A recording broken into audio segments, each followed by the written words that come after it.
يا عبادي الذين آمنوا اللہ اکبر اللہ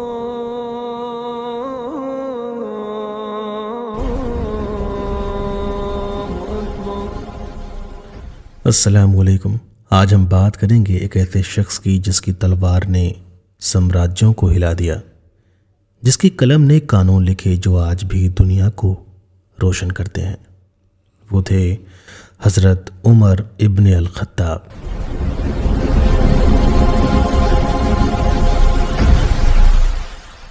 اسلام کے دوسرے خلیفہ الیگزینڈر دا گریٹ نے جو دنیا فتح کی، حضرت عمر نے اس سے کہیں گنے زیادہ بڑی دنیا کو صرف جیتا نہیں بلکہ اپنے انصاف سے سجایا۔ لیکن ان کی زندگی وہ تو ایک طوفان کی طرح تھی، غصے سے شروع ہوئی اور رحم پر ختم ہوئی۔ کیا آپ جانتے ہیں کہ وہ ایک ایسے شخص تھے جو نعوذ باللہ نبی کریم صلی اللہ تعالیٰ علیہ وسلم کو جان سے مارنے کی کوشش کر رہے تھے، اور وہی آخر میں اسلام کے سب سے مضبوط پلر بن گئے۔ آج سنیے ان کی زندگی کی وہ کہانی جو دل کو چھو لے گی، دماغ کو جھکجھور دے گی۔ تیار ہو جائیے، چلیے ریگستان کی ریت پر حضرت عمر کے ساتھ۔ غور کیجیے، 7ویں صدی کا مکہ، کعبہ کے آس پاس چٹانیں، گرم اونٹوں کی گھنٹیاں بج رہی ہیں، اور بیچ میں کھڑا ایک جوان لمبا چوڑا کندھوں والا، آنکھوں میں آگ، نام عمر بن الخطاب۔ قریش قبیلے کا شیر، ویپاری، کوی اور سب سے بڑا اسلام کا دشمن نمبر 1۔ کیوں؟ کیونکہ وہ دیکھ نہیں پاتے تھے کہ ایک ایسا شخص جو ان کے آگے کچھ نہ تھا، جس کے پیچھے کوئی نہیں ہے، جس کا کوئی سہارا نہیں ہے، جس کی ماں ہے نہ باپ ہے، وہ آدمی کیسے پورے عرب میں سب سے الگ پہچان بنا چکا ہے، جسے لوگ عزت اور ایک نئے دین کا رہبر مان رہے ہیں۔ نام ہے محمد صلی اللہ تعالیٰ علیہ وسلم۔ کیسے پورے قریش کی روایتوں، رسموں اور رواجوں کو کھل کر للکار رہے ہیں۔ حضرت عمر کی زندگی شروع سے ہی جنگ کی تھی۔ بچپن میں ہی انہوں نے اونٹ چرائے، ویپار سیکھا اور قبیلے کی سرکشا دیکھ بھال کے لیے تلوار اٹھائی۔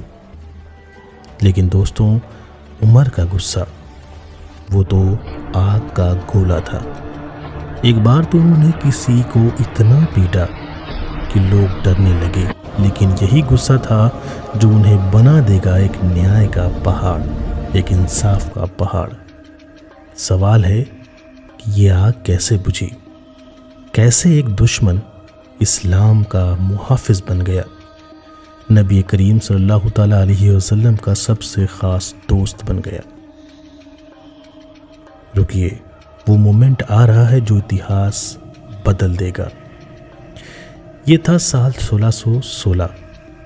مکہ میں مسلمان ڈر کے سائے میں جی رہے تھے۔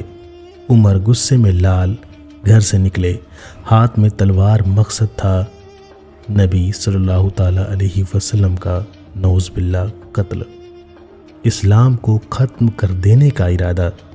یہی خیال دماغ میں گھوم رہا تھا۔ راستے میں انہیں خبر ملی کہ ان کی بہن فاطمہ اور بہنوئی سعید نے اسلام قبول کر لیا ہے۔ عمر کا خون کھولا، وہ دوڑے اپنے بہنوئی سعید کے گھر۔ ان کے گھر کا دروازہ توڑا، اندر گھسے۔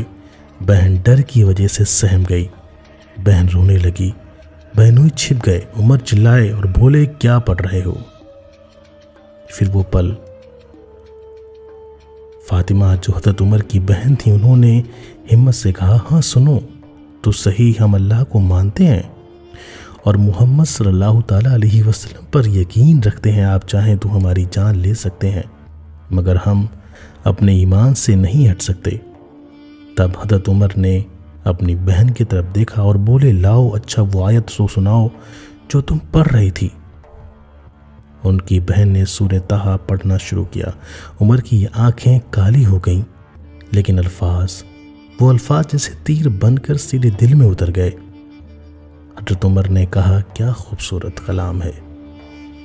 عمر ففلائے، تلوار ہاتھ سے چھوٹ کر گر پڑی۔ آنسو بہنے لگے۔ وہ دوڑے سیدھے کعبہ، یا اللہ میں گواہ ہوں، لا الہ الا اللہ۔ پوری مکہ سن رہ گئی۔ عمر مسلمان ہو گئے۔ دوستوں سوچیے، ایک دشمن کی تلوار اسلام کی ڈھال بن گئی۔ عمر کی ہمت نے مسلمانوں کو کھلی سانس دی۔ اب وہ کھلے عام نماز پڑھتے اور دشمن پیچھے ہٹتے۔ یہ تھا وہ واقعہ اسلام لانے کا جو عمر کو امر بنا گیا۔